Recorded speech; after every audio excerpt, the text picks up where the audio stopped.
Meeting for the Carpinteria Valley Water District to order. Can we have the Pledge of Allegiance, please? Pledge allegiance to the flag, United States of America, and to the republic for which it stands, one nation, under God, indivisible, with liberty and justice for all. Can we have the roll call, please, Bob? Yes, Lisa's not here, so I will do the roll call. Director Holcomb? Here. Director Connor? Present. Here. Here. Yes. Then we have item number 3, the agenda confirmation. Kelly, any changes or everything is on No track? changes to the agenda tonight.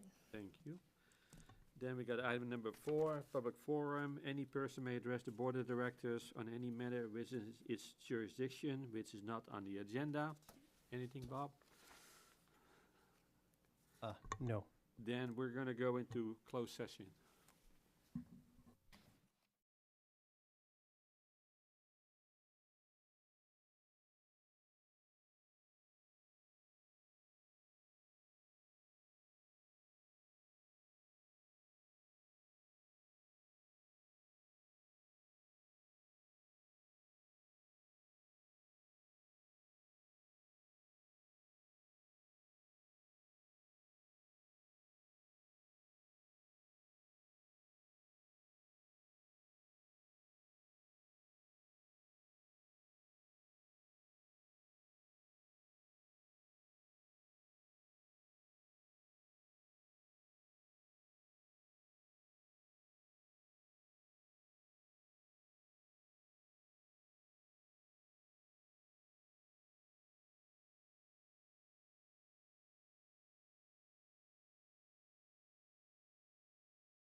We're back in open session. I'll just read item number 5A. Conference with legal counsel anticipated litigation pursuant to paragraph 4 of the subdivision D of the Government Code section 54956.9. One potential case. And we just finished that discussion. There is no reportable action. Then we move on to item number 7, the consent agenda. 7A, if there's any questions.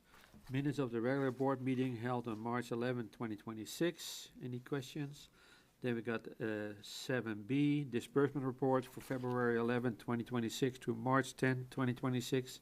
Any questions? Then we got item number 7C, consider ratification of contract amendment with Hammer, Jewell and Associates for right-of-way acquisition services in the amount not to exceed $16,250. If there's no questions there, can we have a motion, please? Motion to approve. Second. We got a motion and a second. Any more discussion? Then roll call, please. Director Holcomb, Yes. Director O'Connor, Aye. Director Roberts, Aye. Director Balch, Aye. Director Van Wingerden. Yes. Motion carries 5-0. Item number 8, unfinished business, none. Item number 9, new business. 9A, consider update on CAP project. For information, Kelly? Yes, thank you, directors. So the board awarded a contract for construction of the water purification facility and the pipeline conveyance in January of 2026. And we have been working very hard on getting that going and wanted to come back to you with an update on the things that we've been working on. We do have Chris Meljean, who's our program manager, here today with Water System Consulting that will be giving a presentation. Welcome, Chris.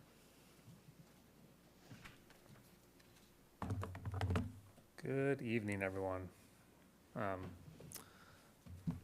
Bit to talk about here today, a general agenda here for our CAP update. So I want to talk briefly about the schedule, funding and financing updates, update on our property acquisition status, permitting, outreach, and then I also talk about our future program approvals, and we'll get into reasons for that. So next slide.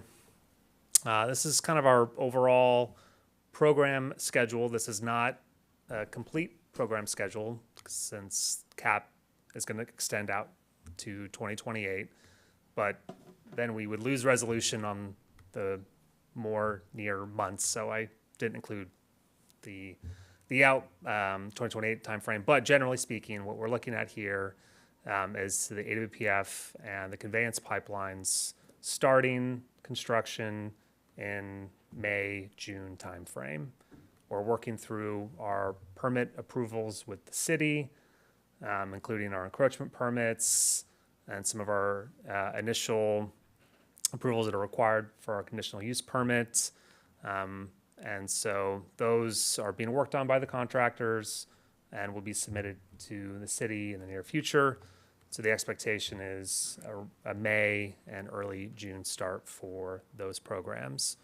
For the construction of the AWPF, there'll be a bit of earthwork in the beginning before we move into site utilities and then the structures through 2027. For the conveyance pipeline, and speaking with the contractor, the idea is that we want to start with Linden, on the Linden side. There's a lot of constraints with the pipeline because of the school, because of the St. Joe's Catholic Church Summer Festival. So they want to begin that work effectively as soon as school is out in beginning of June, progress through Linden, try and avoid the summer festival, and then work on Meadowview after that. And then move on to the pipeline that's nearest the treatment plant. So that's the way that it's currently built, but it is sort of subject to change if approvals take longer than anticipated with the city. And then our injection and monitoring well drilling, bidding phase starting in June, board meeting to take that project for your consideration in July, contracting submittals and then beginning construction in October is our sort of tentative start date. That's largely being driven by the permitting process with the county and the easement acquisition for the land for those monitoring wells we've talked about recently. Next slide. Regarding, quick question if I could. Sure. Regarding the permitting and sort of schedule risk associated with the permitting, particularly with the city, do you feel comfortable you've got the attention of the right people? Do you need support, and Yeah. I mean, they're very supportive, I think, Yes. from what I observe.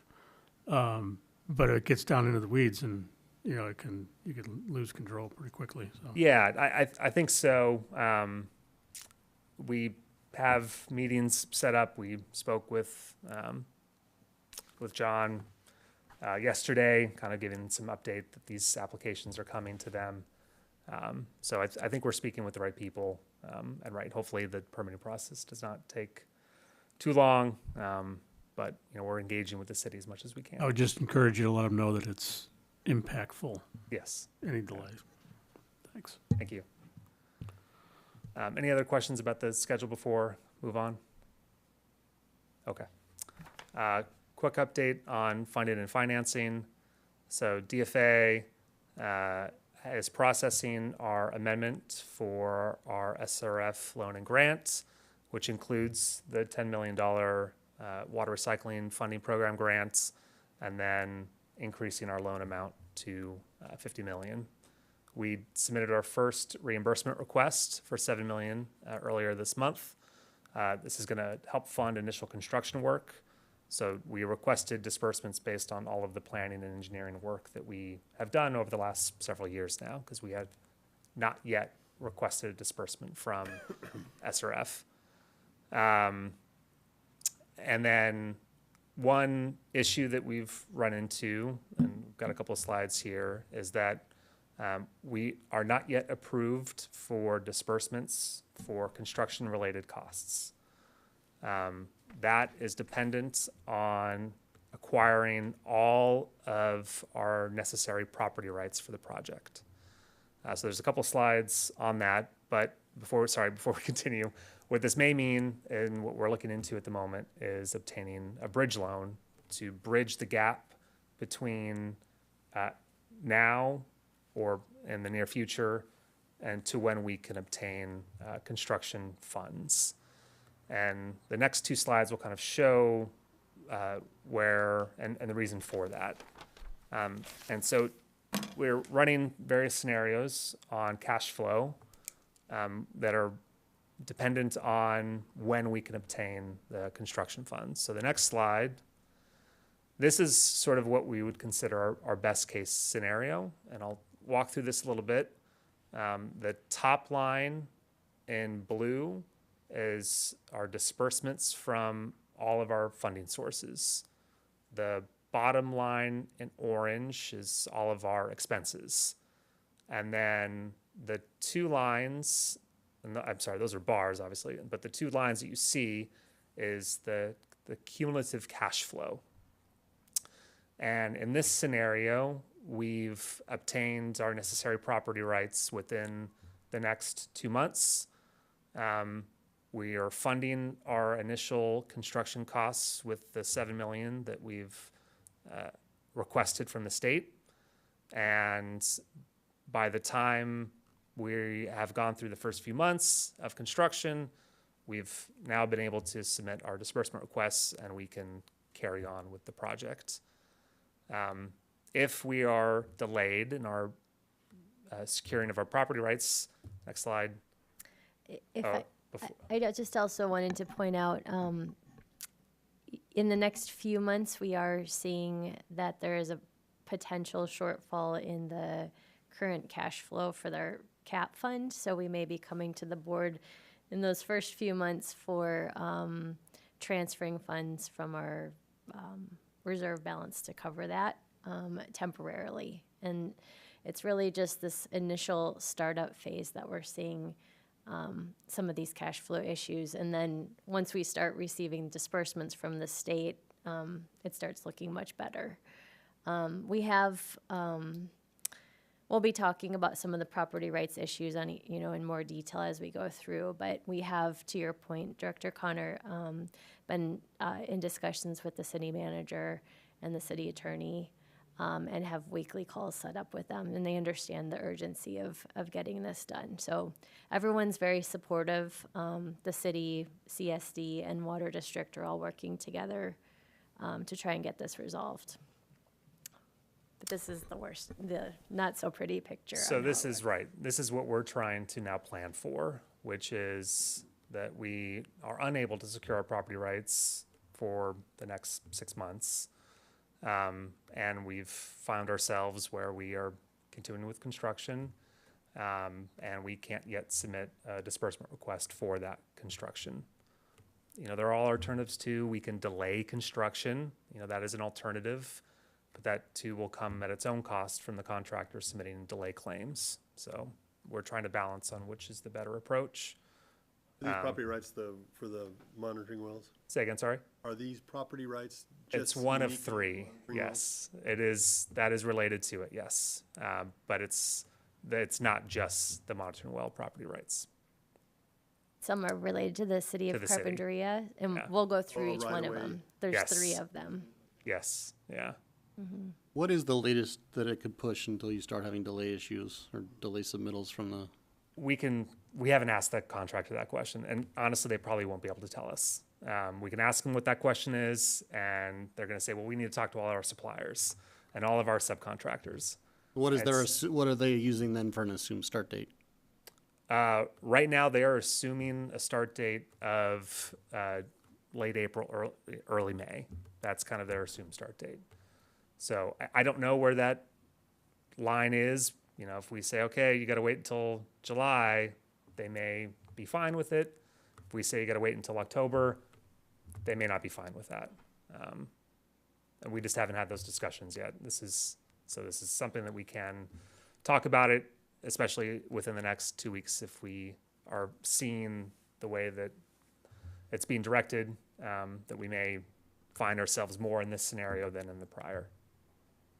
And is there a case where we cannot secure the property rights and we are now jammed up against something forever? I don't think so.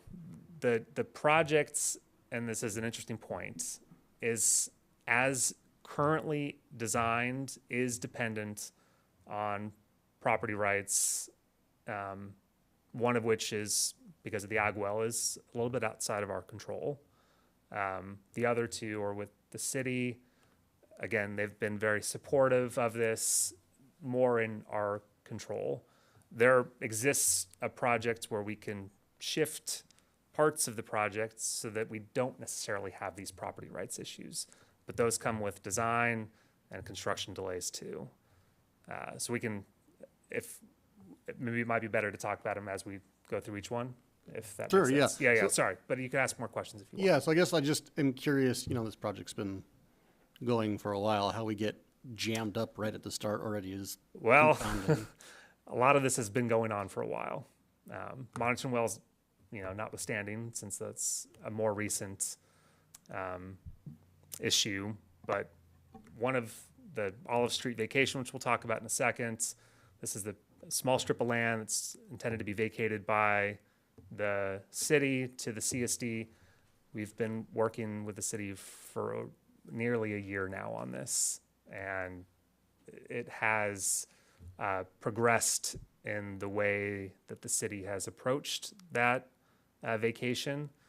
There was a determination made back in September of 2025 by the Planning Commission, and what's the number, Bob? Sorry, 520. 65402, thank you. Determination by the Planning Commission. We believed that that was the last step that was required and that the city just needed to then process that vacation at a council meeting. And it got derailed a little bit. And so they've gone through, and we're kind of jumping ahead a little bit, but they're now proceeding with the Surplus Lands Act process. But as Kelly mentioned, we are working with them. There is an alternative path that we're sort of now approaching the city with, which is, well, in parallel to of the Surplus Lands Act and the city vacating that property, we're going to approach obtaining just an easement for that piece of land, sort of as an interim, so that we can tell the state that we have secured our property rights. Just through the chair, to add one thing, we spent, I would say, probably a year negotiating with SCE on how this would lay out. We originally thought we could just use the existing transformer pad and cabinets, and that, became pretty clear that Edison wasn't going to allow that. So we went through a bunch of machinations, and so this was burning up time. In the meantime, we're working on the St. Joe's easements, and those are secured. And we thought, because of the fact that we're in public right of way in other places, that those weren't a worry, but they became a worry. So a lot of things kept happening. The Meadowview movement of the monitoring wells, that came at late in the game, and so we're kind of catching up now. So this is just really kind of a summary of our property rights and acquisitions that both we have secured and we have yet to secure. So we touched upon the Olive Street vacation a little bit, and we'll touch upon it more in subsequent slides. Eugenia Place, there's a portion of the pipeline that's within a private property. Those easements have been secured. St. Joe's Catholic Church, that's for our monitored injection well. Those easements have been secured. Meadowview Lane, so where we have our permanent injection well on Meadowview Lane, this is public right-of-way, but we're finding ourselves where the city believes that an easement is necessary here for the injection well. It's never been my experience in the history of my tenure that any water infrastructure in public right-of-way needs an easement, since it's public right-of-way. Nevertheless, that's the way the city only recently has made, and I won't quite call it a decision yet because I don't think it's firm yet. We're meeting again with them tomorrow on this, but that seems to be the direction that the city is heading. And then the agricultural parcel, both the permanent and then temporary construction easements. Will the Meadowview easement or public right-of-way decision affect the SRF or no? Because it's not, like, is the loan contingent on that being approved, or is that just a semantic discussion between us and the city? So the SRF being able to obtain the construction funds are dependent on a letter from your council that says, in simplistic terms, that all property rights have been secured for the project. Sort of a simple statement, but in order to draft that letter, we need to work through all of this. So one last point, if I could, about this change in tack from the city on the easements. I'd just suggest you point to the conditions of approval from the Planning Commission. We have. And I think there's typically between Public Works and Planning and Community Development, there tends to be a bit of a gap. So I would just assume that there's a gap and fill it yourself by showing them that condition of approval, because that's an obligation. I mean, we base an awful lot on that obligation. So that's my suggestion. Did we know that there was a direct correlation between getting those funds and having all these easements completely tied up? Yes. Yeah. So again, I suppose the Meadowview Lane easement, that was a bit of a surprise in terms of the need for an easement. We were not anticipating that to be needed. I mean, that's really only been the direction that we've headed over the last so many weeks. Olive Street vacation, again, that has been something that we've been working on for the better part of a year.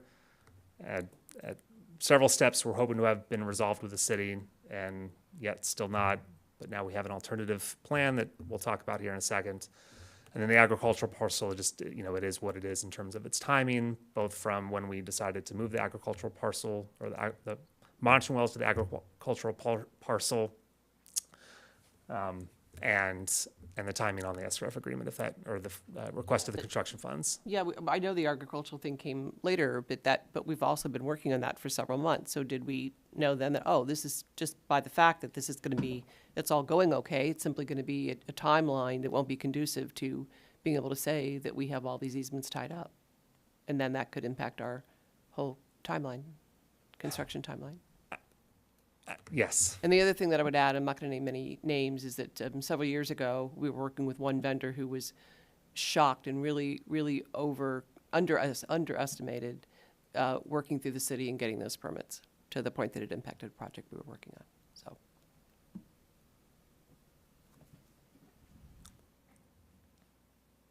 Yeah, please.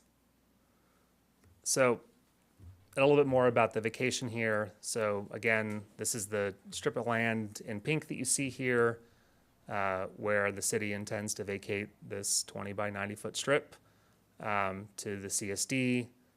The existing SCE transformer and CSD switchgear are located in this strip. Our proposed AWPF transformer and switchgear are within the strip, as well as we're intending to encapsulate it with our flood wall. So this process has been going on for over a year now, or more than a year, or close to a year, where it was intended to be a very straightforward vacation. It's been done in recent past when a portion of Olive Street was vacated to the CSD not too many years ago. The belief was that we were going to follow that same path, but at some point, again, the city made a decision that this portion of land was owned in fee simple, and therefore they needed to go through the Surplus Lands Act process in order to formally vacate it, and so they're going through that process now. And just an update on that process, they had a public noticing period, which was for 60 days, which ends tomorrow, to see if there was other interest in the property, although Michael can speak to whether it's valid or not. But there is a potential individual who did express interest in the property for low-income housing. So that now extends the period where now they are required to have a 90-day negotiation period with this individual. So that's what's delaying it. Had that not occurred, they would have moved forward with completing the process. But now that is delaying it by potentially an additional 90 days. So we are working with the city on, how we can resolve this through a different pathway. So. Thank you, Kelly. Yes. And so that pathway is an easement. And so as we've noted, we've got weekly meetings set up now with the city manager, the city attorney, Kelly, Michael, and others to work through that as expeditiously as we can. And so the belief is that we can execute an easement, hopefully relatively soon, because all parties are interested in moving forward with this, and that we can use that as the mechanism for securing our property rights, as opposed to the vacation, which will come, but not as timely as the easement. I just have why did they decide they had to vacate it? Why couldn't they maintain it? If it's fee simple, why do they have to surplus it? Why couldn't they keep it and take a path that didn't have this complication of having to offer it to some low-income housing person? I mean, that seems like a strategic mistake. I don't know if I have a good answer for you. Some of this was sort of handled between the CSD and the city attorney, sort of a little bit outside. We were but I think a lot of the decision-making was done by the city attorney in terms of how to move forward with this vacation process. Yeah, and the reason why I suppose, need for, vacation at all, I think largely was because, one, we were enclosing this property within the flood wall. And so because of that, it would no longer sort of, I think, became still public right-of-way. It needed to be within the CSD parcel. If that, It seems like that's an easier one to get around. yeah. I mean, simply just provide a public trail that's, Yeah, and it's fenced this off. this is I think also one that when we initiated this, a year ago, it was not expected this would take that long. I understand Yeah. when this popped up. I just Yeah. wonder if they could revisit that idea of surplusing it and finding another way that doesn't have a complication that takes And I think months. it's the easement. It's processing the easement at this point. Yeah. I think that, If I could, Yeah. I speak to some of that. I mean, this is an issue that we've been discussing. It's a little bit in flux as to what potential solutions there are, which is why we've scheduled weekly meetings to try and brainstorm and come and work through this. The city is is very helpful, but they are to some degree taking some direction from the Department of Housing and Community Development, who has taken the stance, is my understanding, that it has to go through this process. And That's only if you surplus it. And I think that came from their initial determination that they owned it in fee and wanted to vacate it. So then they had to go through the Surplus Land Act. That was the city's determination, I think in part guided by DHC regarding this issue. And now we are looking at potential solutions and kind of going through that process. But they are under some pressure.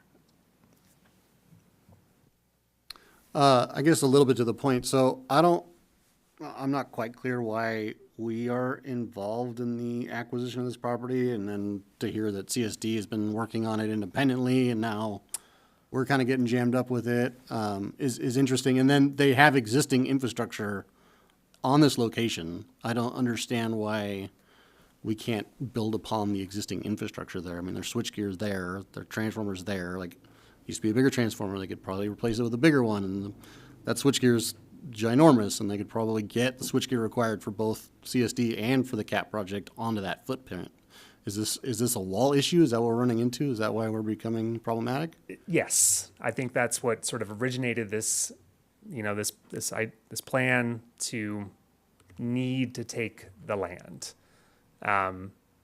So, and this is maybe a good example of where we're also trying to find an alternative way where we can feel confident in drafting this letter from your general counsel that we have secured the property rights, which is we don't necessarily need to do this.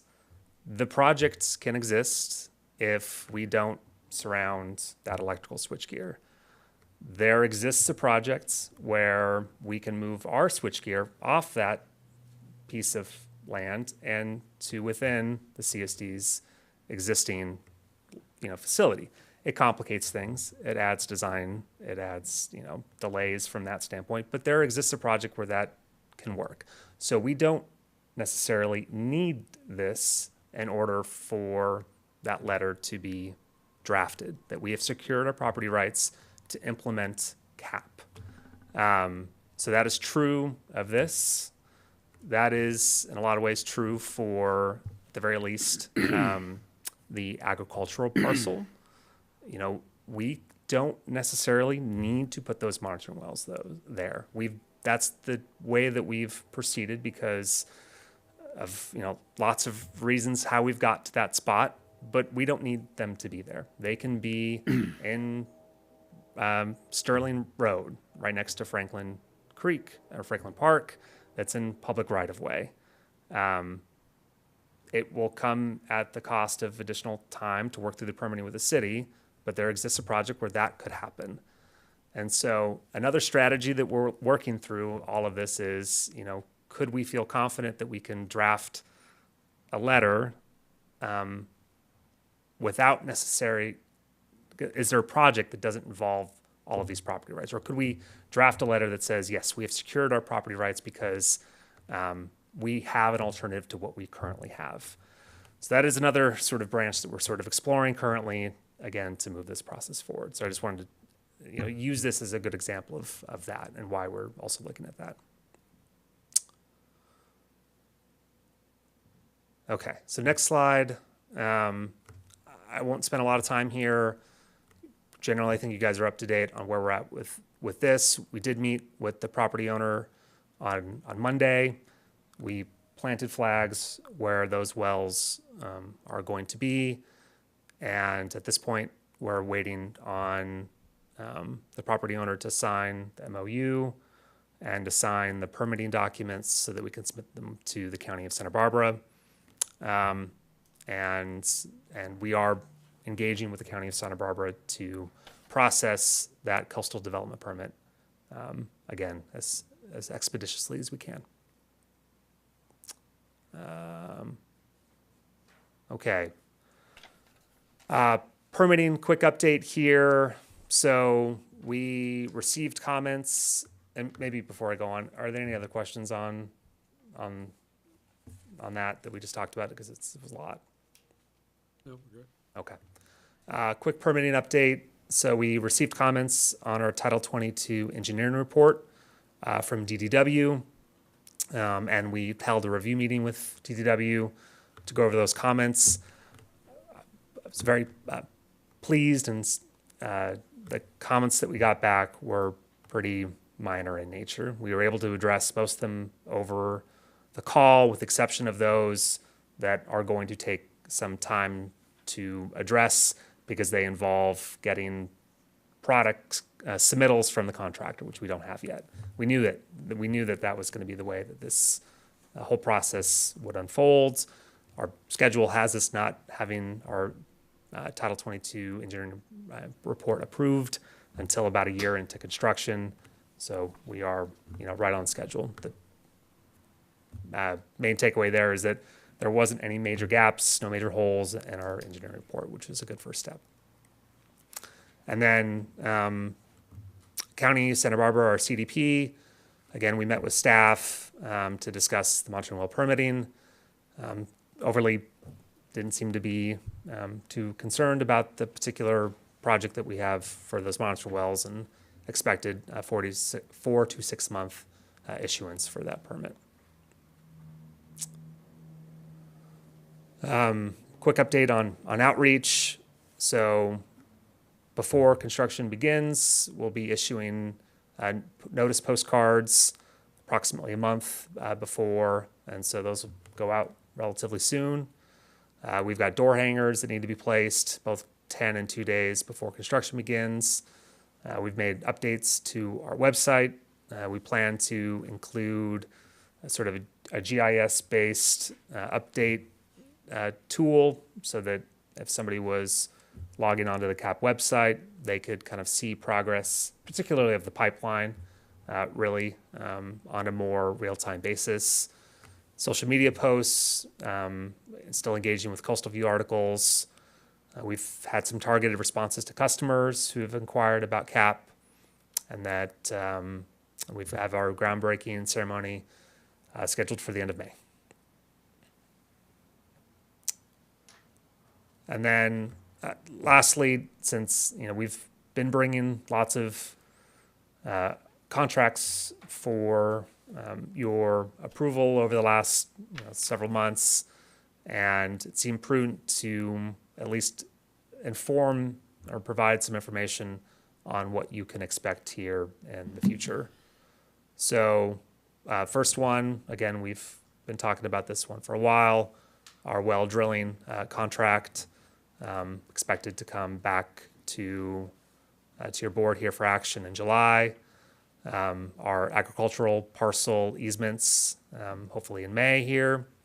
And then a couple of minor studies, one or some additional groundwater modeling that will need to be done, plus our tracer study plan development.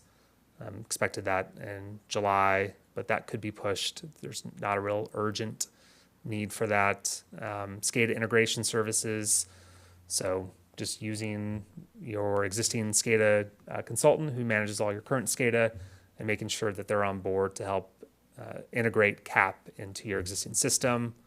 And then ultimately our tracer study, which we'll need to perform once our injection wells are online, where we're monitoring the actual travel time of the purified water. And so that'll come, next year. And that's it. Any follow-up questions? Anyone? No? We're good. Thank you. Okay, thank you. Thank you.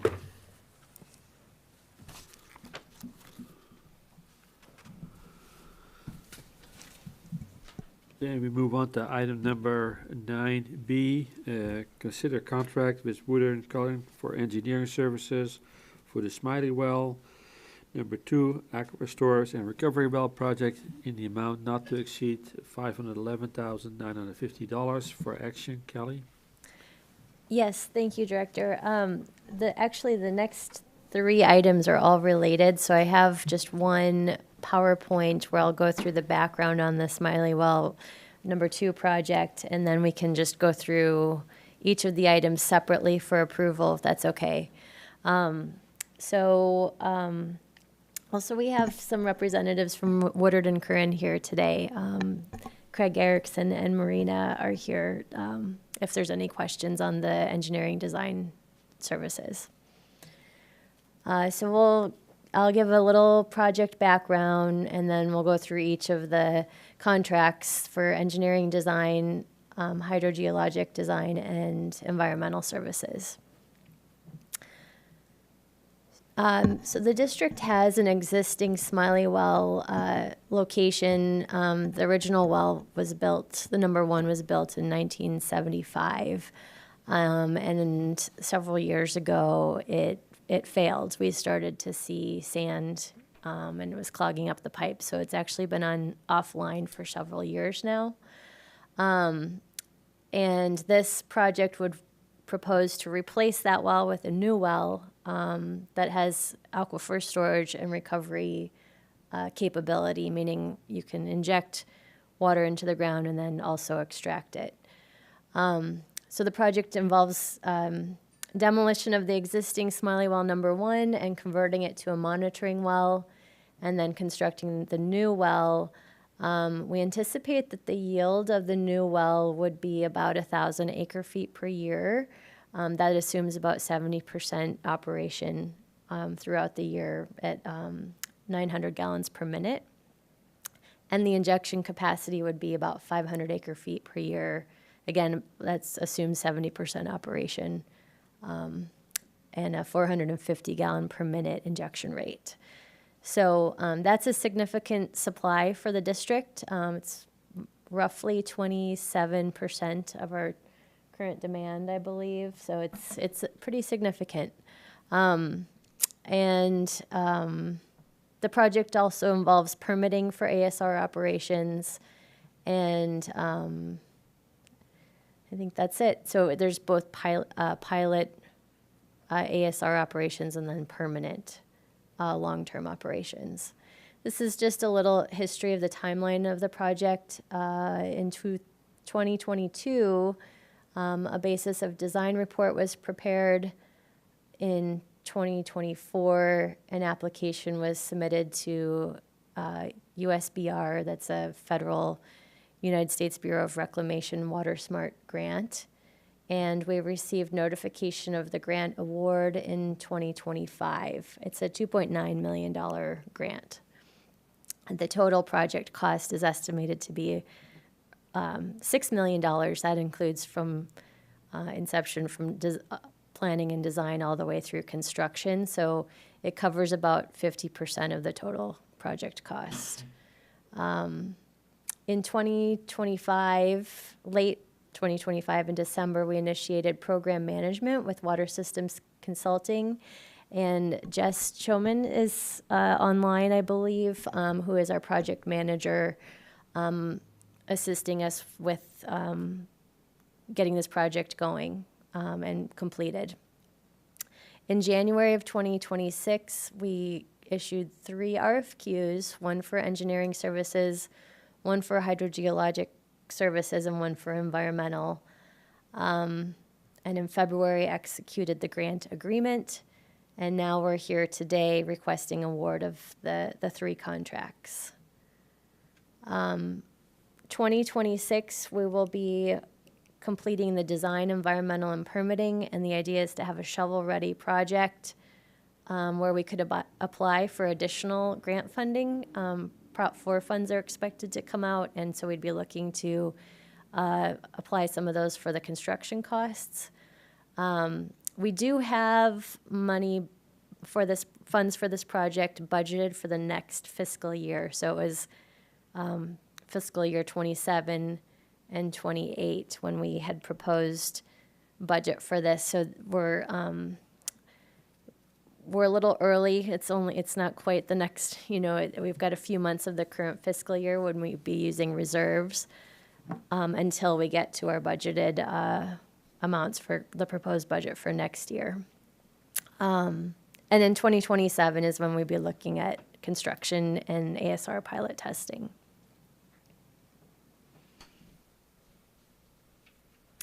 So engineering firm selection, again, we released an RFQ in January. We received 3 proposals. We had 2 internal reviewers at the district, and we also invited someone from a neighboring water agency to also review the proposals. The criteria was firm experience, team qualifications, staff availability, project understanding, approach, and references. And the firms that submitted, that had submittals were Woodard and Curran, Cannon and Flowers, and Woodard and Curran scored the highest. We then moved on to negotiating the scope and fee, which includes project management, site investigation and data collection, permitting coordination, preliminary design memo, final design and bid phase support. So the total project cost is $465,409 with a 10% contingency. That brings the total to $511,950. So we're recommending the staff recommends the board of directors authorize a contract with Woodard and Curran for a not to exceed amount of $511,950. I'm having trouble saying my dollars tonight. $511,950, including contingency for engineering services for the Smiley Well No. 2 ASR project. So moved. Second. We got a motion and a second. Any more discussion? The roll call, please. Director Holcomb, Yes. Director O'Connor, Aye. Director Roberts, Aye. Director Balch, Aye. Director Van Wingerden. Yes. Motion carries 5-0. Then we go on to item number 9C. Consider contracts with Pueblo Water Resources, Inc. for hydrogeologic services for the Smiley Well No. 2 Aquifer Storage and Recovery Well project in the amount not to exceed $576,406 for action. Kelly? Yes, thank you. So we sent this to 4 firms and posted it on our website. We only received one proposal, which is Pueblo Water Resources. They're very, very knowledgeable of our groundwater basin. So they'll be providing input to the design firm on, hydraulic parameters and can give information on our basin characteristics. So this scope and fee was negotiated with Pueblo Water Resources. It includes permitting for ASR, and then a lot of this is once we've constructed the well, we have construction management inspection services, ASR pilot testing, technical support services, commissioning support, project management. So that brings in lab fees. So the total is $524,005 with 10% contingency. That brings the total to $576,406.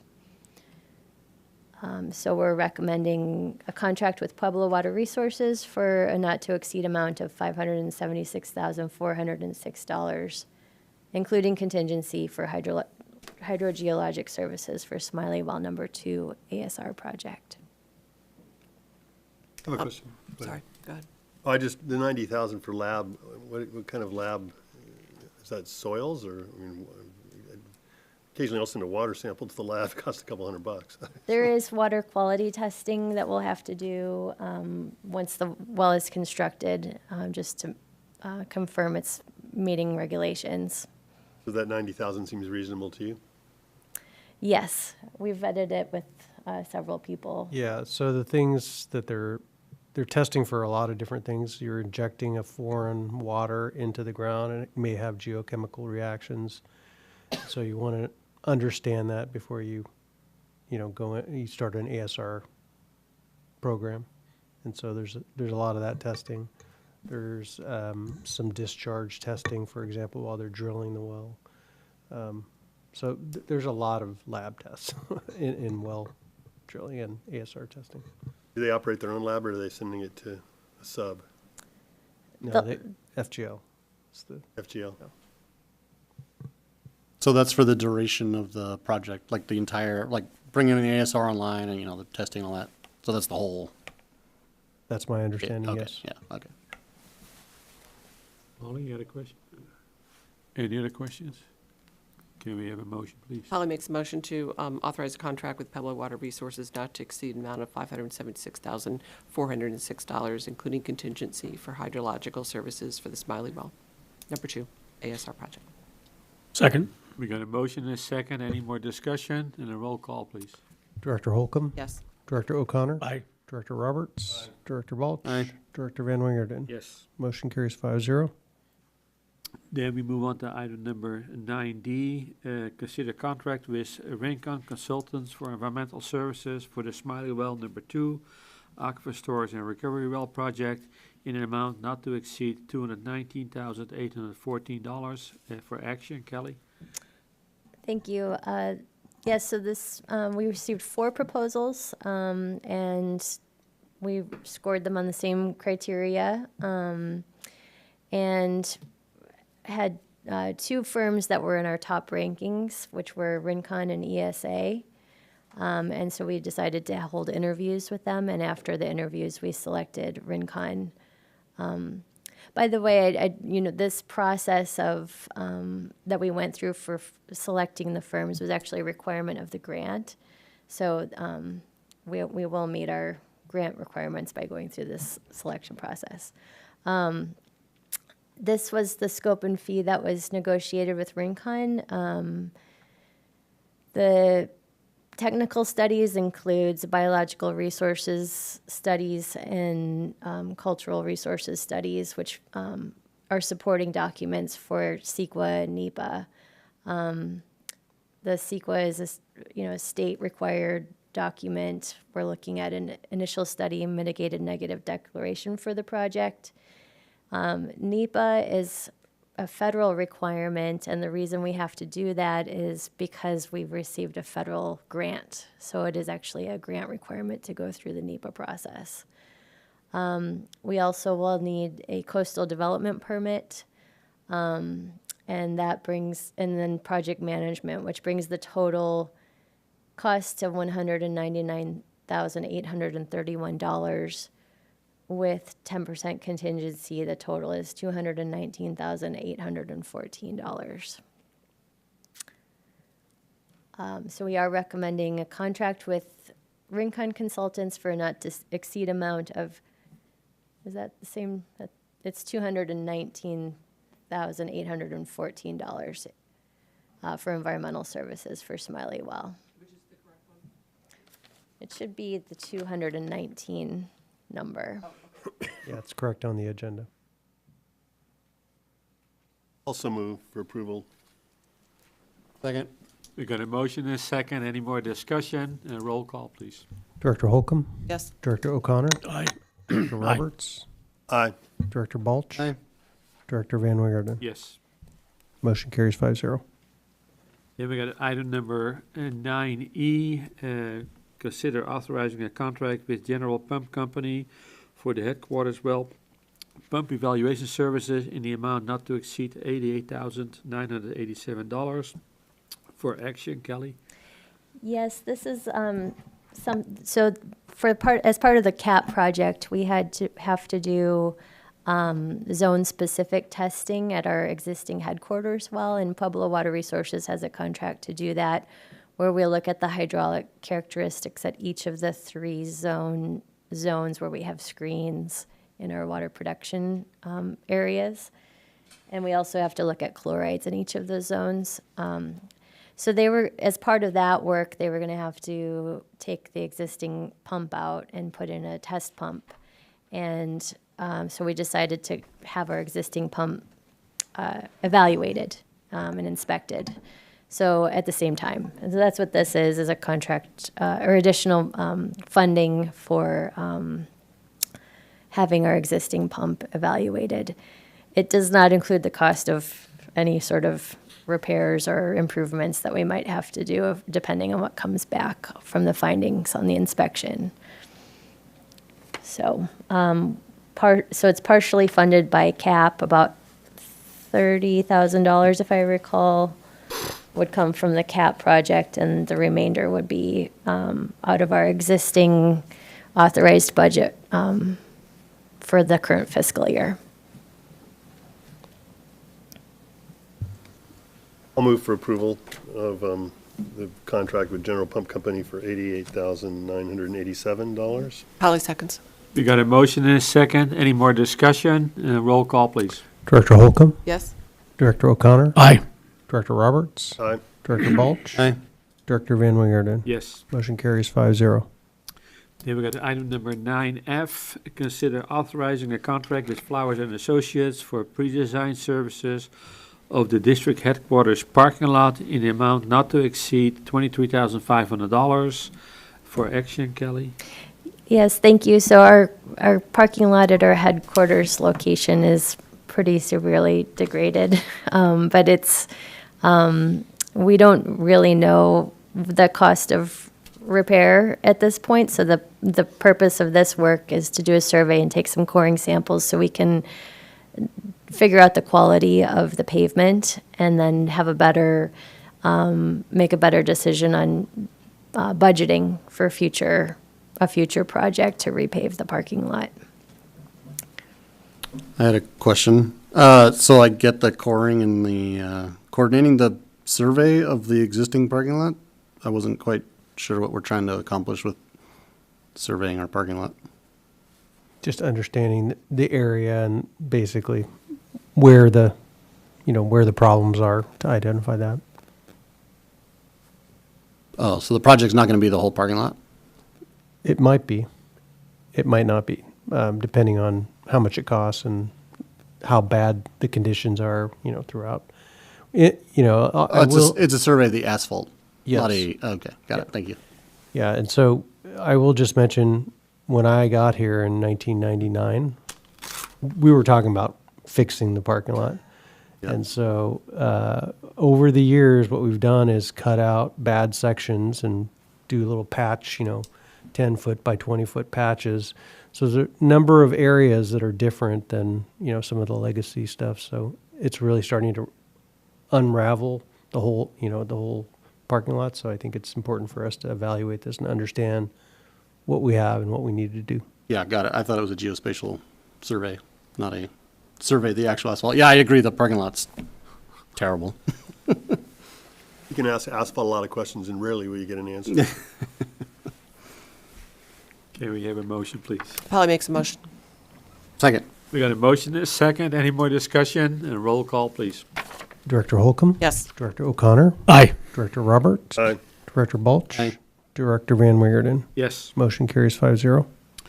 Then we got item number 9G, consider participation in the CCWA 2026 surplus water transfer program for action. Kelly?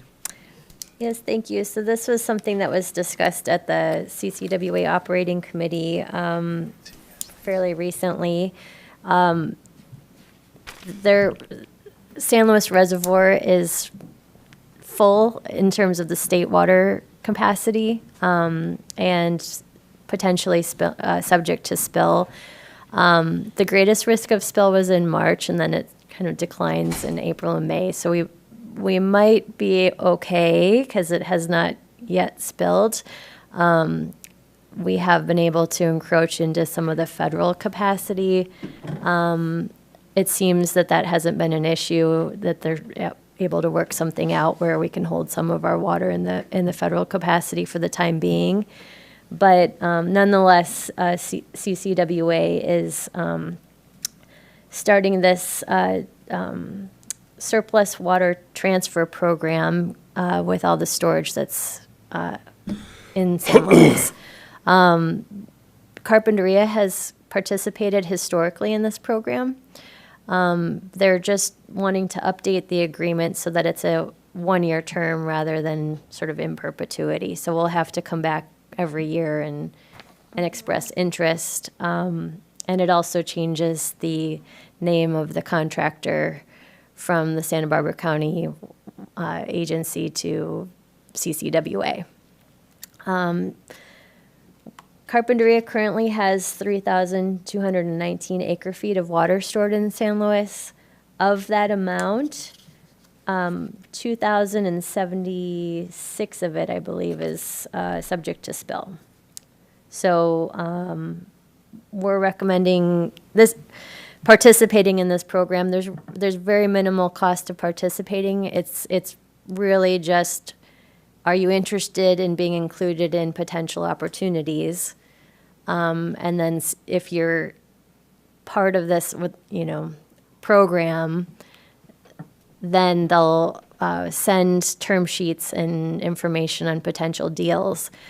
At that point, I would come back to the board and see if there's interest in actually executing a deal. And that's when there would be, in this case, potential revenue for the district, because they'd be looking at selling up to 2,100 acre feet of water. We previously were looking at a sale with United Water Conservation District earlier this year, but the timing didn't quite work out with when they could take delivery. So we do have water available for that we could put into the surplus program for sale. Any questions? Can we have a motion, please? I move we authorize participation in the CCWA 2026 surplus water transfer program with a transfer goal of up to 2,100 acre feet. Second. We got a motion and a second. Any more discussion? And a roll call, please. Director. If I may, Sorry. just if it's approved, if I could just ask our board president and our attorney to stay afterwards to sign the participation agreement. It's actually due in a couple of days, so I would ask you to stay late if you could. We'll be here. Okay, thank you. Hey, that's money, guys. Thank you. Direct- Motion and a second. Yeah, roll call, please. Director Holcomb, Yes. Director O'Connor, Aye. Director Roberts. Aye. Director Balch. Aye. Director Van Wingerden. Yes. Motion carries 5-0. Then we go on to item number 10, director reports. 10A, COM regular meeting, March 23rd, 2026. Patrick? Yeah, I'll keep it. Sorry, I'll keep it brief. The big part of the meeting was going through the annual monitoring summary, so there was a real tome of a report. It is very impressive, I'll say, the amount of work that's been done, primarily by the fishery department. So it's really an impressive set of work. I won't go through all the sections of it, other than to say there's lots of fish.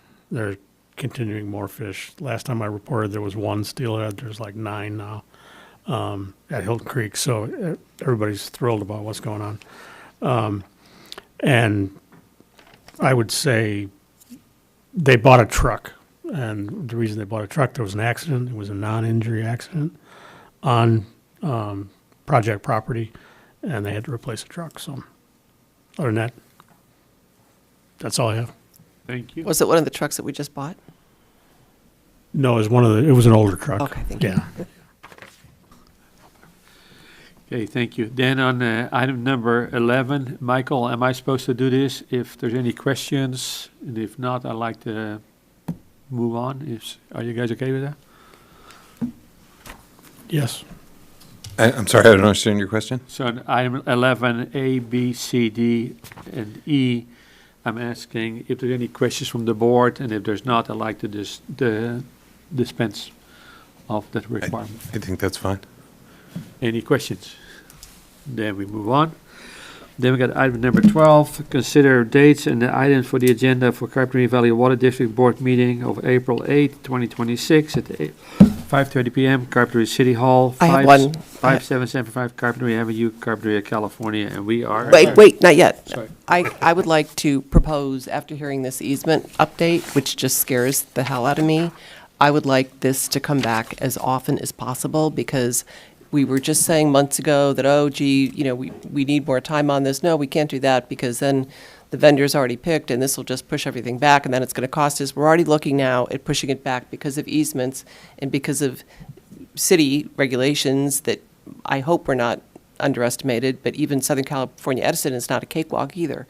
So I just think when you're dealing with these entities, you have to bake those things in, that different things are going to go wrong. And I see this as a really, really serious issue. I don't necessarily mind, Kelly, having a bridge loan, but when you listen to all the unknowns, it is scary that we would even approve a bridge loan on this particular project, not the others. I'm fine with that.